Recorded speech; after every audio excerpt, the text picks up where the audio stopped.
ഇന്ത്യയിൽ ആർക്കും പ്രചോദിതമായിട്ടുള്ള ഒരു ജീവചരിത്രമാണ് റിലയൻസ് കമ്പനിയുടെ ഉടമസ്ഥനായിട്ടുള്ള ധീരുഭായ് അംബാനിയുടെ ജീവചരിത്രം.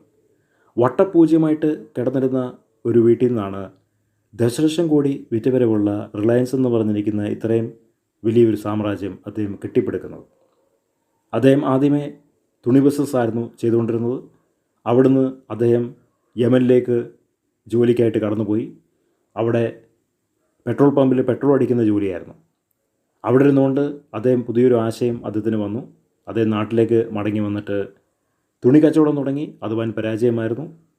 പക്ഷേ വീണ്ടും വീണ്ടും അദ്ദേഹം അത് ശ്രമിച്ചു. അവസാനം അത് വിജയിച്ചു. അവസാനം തുണി കച്ചവടത്തിൽ നിന്ന് അദ്ദേഹം പെട്രോ കെമിക്കൽസിലേക്ക് കടന്നു വന്നു.